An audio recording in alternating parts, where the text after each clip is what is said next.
You're listening to OPIS Talks, where you'll be in on conversations with insiders in the energy, chemicals, and environmental commodities markets. Guests share insights into the latest trends and innovations, industry challenges, and much more. Let's dive into the conversations that explore where the energy economy is headed, right here on OPIS Talks.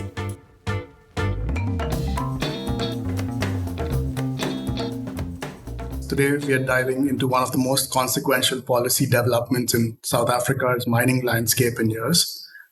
The government is reportedly considering imposing export taxes on chrome and manganese ore, a move that could reshape not only South Africa's role in the ore supply chains, but also the global ferroalloy sector. President Cyril Ramaphosa recently announced that these export tariffs, along with preferential power rates for ferroalloys and steel producers, will form part of a broader plan to revive economic growth and industrial output. But will these measures actually help rebuild local smelting capacity, or could they risk undermining exports and investor confidence in the process? To help us unpack this critical question, I'm joined by Bongani Motsa, Chief Economist at the Minerals Council South Africa, the country's leading mining industry body, with its members representing around 90% of South Africa's mineral production. Bongani, welcome to the podcast. It's a pleasure to have you with us. Thank you very much, Rohan. We also have Tiisetso Nkosi joining us from South Africa. She's the Research and Analysis Director for Coal, Metals and Mining. So without further ado, let's deep dive. My first question to you, Mr. Bongani, is the government is reportedly considering a 25% export tax on chrome ore as part of measures to revive the ferrochrome sector in South Africa. From the Minerals Council's perspective, do you believe export controls or taxes are the right tools to address the challenges facing South Africa's ferrochrome industry? Yes, the Minerals Council, thank you, Rohan, for the question, pertinent one. As the Minerals Council, we actually think that it's a wrong policy instrument. The problem that the ferroalloys sector or industry is facing is that of electricity. First, it was electricity supply, and then it later became the cost of electricity. The cost of electricity in South Africa, electricity inflation in short, it's almost close to 1,000% now if you compare to what it was in 2007. So electricity inflation or electricity tariff inflation has risen by almost 1,000% since 2007. That is the problem. The problem is not about the supply of the metal of chrome in South Africa, but it's an electricity problem. Right. Just to follow up on that question, Bongani, what I would like to ask, given the significance of South Africa as a supplier of chrome ores in the market. So you have mentioned that firstly, you do not think this is the correct approach, but would you think that such a tax would make South African chrome more or less competitive internationally?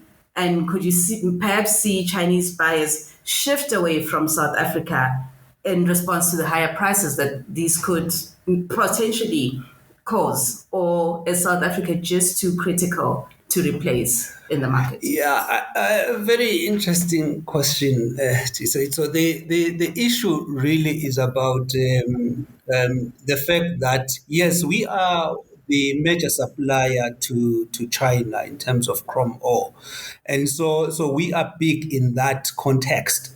And so if you have an export tax on the part of South African authorities introducing that tax, it means that it will indeed affect the global price of chrome ore. As to whether the Chinese will respond negatively, I do think that it's sort of the impact is ambiguous. Why is it ambiguous? In theory, you would expect the Chinese to basically pull away gradually from sourcing their chrome ore from South Africa. However, we know that their ferrochrome plants are designed basically for our chrome ore, especially UG2, which is basically cheaper than prime chrome ore. So that process, I think it would take serious capital on the part of the Chinese to change their plants or their smelters to suit other types of chrome. So I think in the short to medium term, we do not expect the Chinese to basically pull away from sourcing chrome ore from South Africa. No. So I think the answer really is that we do expect the Chinese to still buy our chrome, but it's in the longer term where we are not sure how they will react. My next question is to Tiisetso first, and then Mr. Bongani, you can come in as well. So considering the nickel export ban example from Indonesia and Chinese ferrochrome plants structurally dependent on South African chrome ore, like you're saying, could we not see China investing directly in South African smelting capacity? So I think it's a very good question. And it's a good question because that is the example that has been cited by policymakers in South Africa. They always cite the example of Indonesia. One thing they forget is that Indonesia restricted exports once they had basically created an enabling environment in the country. They had the power, and the power was cheap, and the Chinese had already, in fact, invested in Indonesia, as far as we understand it. And then that is when the Indonesian government decided to come up with this instrument. In South Africa, that is not yet the case. Thank you, Bongani. On that point, what I pick up from your answer is that we need an environment that is an enabler to investment before or to allow us to attract investment to South Africa. There is definitely a case, and yes, Indonesia is the example that has been used, because if we look at the statistics, the fact that in 2014, when this ban was put in place, Indonesia accounted for about 7% of nickel smelting globally. It is currently sitting at more than 60%, from about 2 smelters to 52 smelters currently. And this Indonesia has been able to do with only 42% of global nickel ore reserves. Looking at the South African case, we hold 80% of chrome ore reserves and 70% of manganese ore reserves. So it all boils down to, can the environment enable such investments to attract investment from China and other countries? Going back to the Indonesian case and bring it a bit closer to the commodities that we are discussing, we have seen increased investment and smelting in Indonesia. Manganese ore as well, between 2023 and 2024, has increased significantly the imports of manganese ores by about 3 times more between the 2 years. And South Africa actually accounts for 90% of those imports. So we do have the resources. We just have to manage. The point that always comes up is the electricity. We are paying 4 cents per kilowatt hour more than the Chinese are paying. That's US dollars. We are paying 2 cents more than the Indians, and we are paying 3 cents more than what Malaysia is paying. So it's about managing the costs of electricity and other production costs in the country in order to enable investment. So, Bongani, if I can just come up and follow up on that question that Rohan has asked and that we just tackled. Looking at our current energy and the cost environment, because I think the main issue that we always go back to as ore producers and as South Africans is the cost environment that we have. Even with the policy interventions that have been discussed over the past days, don't you think that then in implementing these export taxes, the government can then utilize that money collected from the taxes in order to support or finance the preferential power tariffs or any form of infrastructure support? That's a very good sentiment. But I think we also need to recognize how the National Treasury basically disperses funds or the revenue that the government collects. I've never had a situation where the National Treasury earmarks revenue. For example, in the diamond, I can just maybe relate an example in the diamond industry. The diamond industry is currently struggling in this country. And one of the proposals that we have presented to the National Treasury is to use the 5% export levy to support the industry in terms of, for example, electricity utility bills, in terms of supporting wages for the employees whose companies are suffering because of the austere external environment in the diamond space. But the National Treasury has never even entertained us on that point, where that 5% diamond levy has to be then used back by the industry to develop the industry or to sustain the industry. We also have the carbon tax as an example, where the National Treasury has said that the carbon tax collections cannot be earmarked back into the sectors that are hard to abate. So this would be a first, in fact.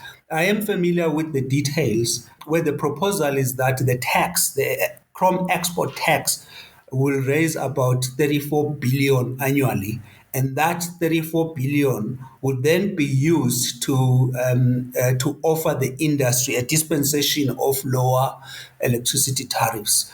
That would be a first, but also it rests on the assumption that we'll continue as a country exporting the same volumes of chrome that we are currently exporting. I honestly doubt that because the export tax, for one, will reduce production.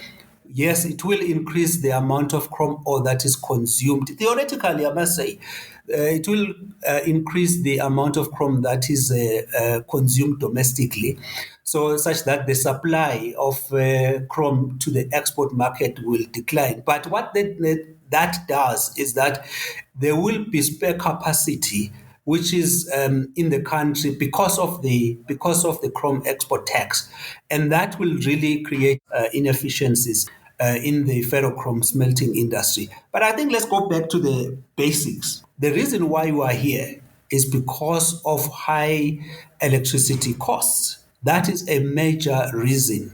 So we do not think that the instrument that government is trying to introduce will solve the problem. The problem is electricity, electricity, electricity. If the government moves ahead with an export tax on chrome ore, do you think that this could set a precedent for other commodities such as manganese or iron ore?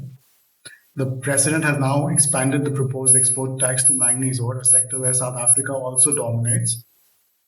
What signals might this send to investors considering long-term mining projects in South Africa? As you mentioned that electricity is a major problem, and perhaps you're looking for investment from foreign companies. How do you make it attractive for them? Right. It is true that there is anxiety in the mining sector that if this goes through, it might as well be extended to cover commodities such as manganese, iron ore, even the platinum group metals. In fact, this move, our view is that it will signal a significant shift toward a more resource nationalism policy. Again, that would be unfortunate because we're already talking about a sector that has been declining over the years. In 2024, the mining sector was 88% of what it was in 1994. That is in real gross value added terms. So it's a sector that has been declining mainly really because of policy uncertainty. So if you now have a situation where the chrome tax goes through without the electricity issue being sorted out, it might seem that the sector might interpret it as more of an emotional policy instrument than a pragmatic one. A pragmatic policy would be sort out the electricity issue first, and then we can think about how we increase beneficiation in this country. Now, Bongani, what has happened in recently? What started off as a consideration for an export tax for chrome ores, then developed into a consideration for export tax on manganese ores, and now another suggestion from our minister about an alloy quota. How does the Minerals Council view these moves or these proposals? Do you see manganese and chrome ore as parallel, or do you consider them as completely different commodities given their market structures and their downstream industries? Thank you, Tiisetso. I think that the question for us, our response is just mainly based on principle, not necessarily the structure of the manganese or chrome market or any other commodity for that matter. I think at the moment our position to the tax is really based on principle. But also I think the other constraint that I forgot to mention in recent years, it's not only electricity, but it's been compounded by the rail and logistics or port challenges, port constraints. Again, we're saying you got to sort that out. You got to sort that out. You know, there is a company in Mpumalanga that sources its manganese 940 kilometers from where it actually beneficiates the manganese. It sources the manganese from the Northern Cape to Mpumalanga province in South Africa, and that is about a distance of 940 kilometers. And guess how they transport that raw material, that manganese? It's trucking, because the rail has not been working for many years. So that trucking the manganese from that distance to Mpumalanga has actually increased the cost of the beneficiating company in Mpumalanga. Let's probe you a little bit more.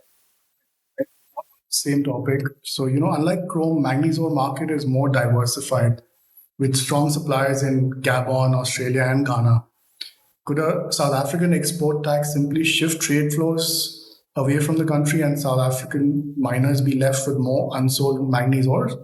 Thanks, Rohan. That's a pertinent question, because in 2020, when the idea of a chrome export tax really gained traction within government circles, we commissioned a study by one of the major global consultants, and the one thing that they showed, which to this day still in terms of structure it's still happening, is that at the time we had projected that the chrome export tax was going to be 30%. What that does, it basically puts South Africa at the frontier in terms of being a high cost producer of chrome ore. What inevitably will happen is that countries such as Turkey, in Turkey, you also have the high cost producers of chrome. I know that you also have a segment of low cost producers. But what that does, if the chrome ore tax is introduced, is that these other high cost producers will bring back their marginal mines into operation, and likely, China might start calibrating its own ferrochrome smelters to be suited for those for the chrome ore from those high cost producers such as Turkey in this context, in this case. Bongani, I'd like us to step back a little bit to the logistics discussion. Most of the time when we talk, we've spoken about electricity, and logistics is also a pressing issue in the mining sector. Looking at logistics and the volumes that you get out of railing either manganese ore or chrome ore to the various ports. Now, when we are talking about now smelting, it would mean reduced volumes that are going to be railed. How do you think, or what response do you expect from a rail provider, from Transnet? Is it a matter of reduced volumes because they cannot necessarily be made up from the smelting? Because when you smelt, you reduce the quantity that you will ultimately have. Is this going to be viewed as reduced volumes? And in that case, what does it mean for the allocations that have been given to producers? Could it also be viewed as reduced revenue for Transnet? Very good question. In fact, we hadn't considered it or even looked at it that way. But it is true that what it means is that the amount of chrome ore that will be ferried by Transnet will be reduced. And we know certainly that the one of the things that Transnet is struggling with is not just the parts for the locomotives or rolling stock, but it's really issues of liquidity. Yesterday, which was the 9th of October, 2025, we heard at the Joburg in Daba that actually Transnet is in debt of about 150 billion rands. That's really massive. So if there is a decline or a reduction in the amount of chrome that Transnet takes from pit to port, that will adversely affect their sustainability as well. Not just liquidity, but their sustainability as well. Right, another challenge that we face. Now, we've spoken about the challenges, and I'm going to ask that we put those aside for a little bit. In an ideal world, how would China respond to this? Say we have our logistics sorted, we've got our electricity sorted as well, the cost that is. Would you think that this would be an opportunity for Chinese customers to invest in South Africa and, vertical integration to secure their ores in order to just, in a way, be able to have access to the ores and bypass their taxes while being able to secure their supply? Absolutely true. We do think that if everything was normal, you had the electricity sorted in terms of supply as well as a cheap relative to China itself, and you had the logistics working, Chinese companies would certainly invest in South Africa in terms of FDI, building smelters in South Africa. And our view is that Chinese investment would basically take four forms. Any of those forms, it would be in terms of joint ventures with South African mining firms already operating in the space. It could be just greenfield smelters, the Chinese investing virgin capital into South Africa. But it could also take technology transfer, as well as investment in infrastructure upgrades to support energy efficient smelting. And then the fourth one would really be a long-term offtake agreement to secure ferrochrome supply. So the answer is yes. If everything was, if the enabling environment existed, we do believe that what Indonesia experienced, we would also experience it as a country. But I must also say that in terms of chrome production and ferrochrome smelters, that value chain, we must be careful of what's happening in Zimbabwe. Some Chinese investors are frustrated just by the bureaucratic processes in South Africa. Just having your applications approved and all of that, they are getting so frustrated. So they are opting to invest in Zimbabwe. And the Zim authorities are actually welcoming that, because we know that the economy is in dire strait in terms of foreign exchange.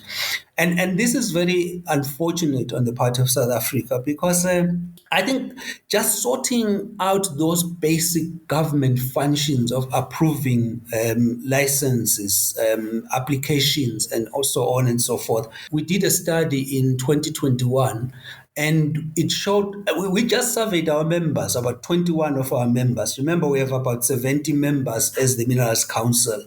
We surveyed about 21 of our members. And the amount of capital that was not spent in South Africa because of a delay in the processing of applications, mining rights, mining permits, sessions, it amounted to 30 billion rands a year. And 30 billion rands a year for an economy like ours, which is plagued by serious unemployment, is quite significant amount. And so if mining companies have these delays, they obviously will not let their capital lie idle. They will look for other jurisdictions where they'll have to invest that. So just those processes, basic governmental processes of approving licenses, it's something that is holding back mining investment in South Africa. talking about processes and seeing that what we've seen in the past week has really just been development and after development. Do you see this as potentially being a staggered approach to follow? We always refer to Indonesia, what Indonesia has done in terms of a complete ban eventually. Gabon has also, in terms of manganese ore exports, announced that in 2029 there will be a ban on manganese ore exports. Do you see this as potentially being a staggered approach to eventually go to a complete ban of the export of these raw materials? Is it possible? It is possible. However, we still think that the steps that the government has basically jumped a step. Instead of crawling, it now expects the child to be walking, and that's not a natural process. A natural process would be to sort out the issues of electricity and then come up with these other steps to promote beneficiation in this country. Now, it's like, I can provide another analogy. If you had low pressure water coming from your tap, your kitchen tap, would it be a good idea to go and buy a new fancy tap? Or you would have to address the problem by looking underground and changing the pipes underground? I think for me the latter. You'll have to increase the pressure from your kitchen tap. You'll have to look underground, look for the leaks underground, and then plug those leaks. And then you are going to experience high pressure or normal pressure. But you cannot do that by going out and buying a new fancy kitchen tap, because that's what government is doing by introducing the export tax. They have gone out to buy a new kitchen tap, and yet the leaks are underground. Sort out the leaks with the underground piping, which in this context is sort out electricity, and then you'll have beneficiation in this country.